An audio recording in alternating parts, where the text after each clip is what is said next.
Istri Verdi Sambo tidak teriak saat diperkosa, malah lengket ke Kuat bukan pada Susi. LPSK ini ganjil. Setidaknya dari informasi awal yang diberikan oleh penyidik dan juga kepada psikolog, ada indikasi yang cukup kuat bahwa ada kekerasan seksual yang terjadi di dalam peristiwa ini.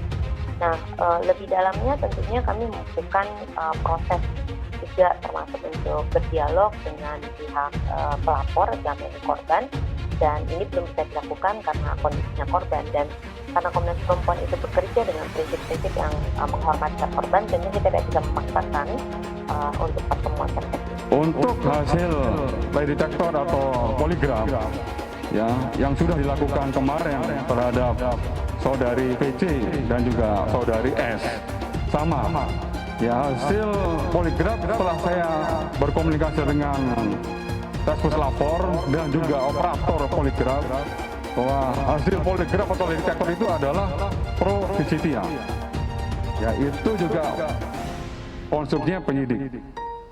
Kenapa saya bisa sampaikan pro justisia? Setelah saya tanyakan, ternyata ada persyaratan ya, sama dengan Ikatan Kedokteran Forensik Indonesia. Untuk poligraf itu juga ada ikatan secara universal di dunia, yang pusatnya di Amerika. Dan alat poligraf yang digunakan oleh lapor kita ini semuanya sudah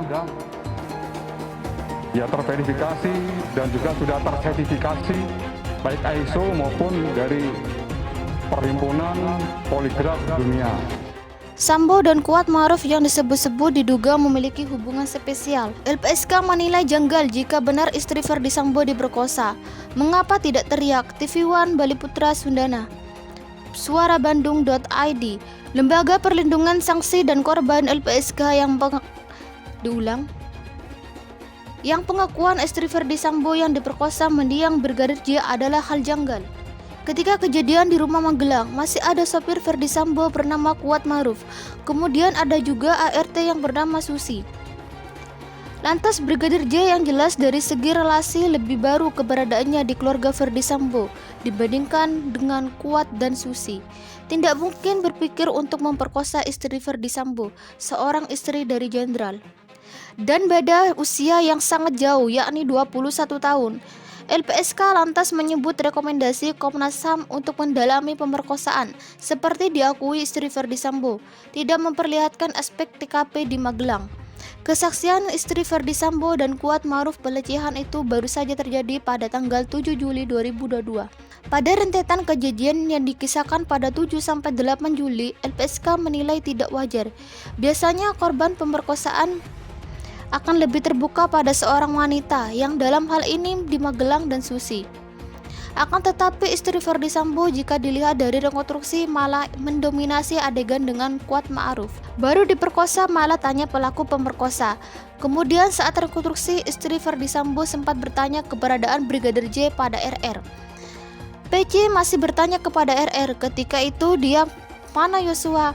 Jadi agak aneh, orang yang melakukan kekerasan seksual tapi korban masih tanya di mana Yosua, kata Wakil Ketua LPSK, Edwin Partogo. Dan kemudian Yosua dihadapkan ke Ibu PC hari itu di tanggal 7 di Magelang di kamar. Dan kemudian Yosua dihadapkan ke PC pada hari itu di tanggal 7 di Magelang di kamar. Itu kan juga aneh, seorang korban mau bertemu dengan pelaku kekerasan seksual, katanya. Apalagi misalnya pemerkosa atau pencabulan yang lain itu. Yosua sejak tanggal 7 sampai tanggal 8 sejak dari Magelang sampai Jakarta masih satu rumah dengan PC, ibunya. Istri Verdi Sambo baik-baik saja setelah mengaku diperkosa. Dari sana Edwin menilai jika benar ada pelecehan yang dilakukan Brigadir J, tapi mengapa putri yang dikatakan menjadi korban terlihat seakan baik-baik saja saat terus terhadapan dengan J yang disebut pelaku. Korban punya lebih kuasa, masih bisa tinggal satu rumah dengan terduga pelaku, katanya. Ini juga ganjil, janggal. Lagi-lagi J masih dibawa oleh Ibu PC ke rumah Sugiling. Kan dari Magelang ke rumah Sugiling ibu dia. Pengakuan yang janggal. Sementara itu mesti Komnas HAM dan Komnas Perempuan berikan rekomendasi untuk ditindaklanjuti.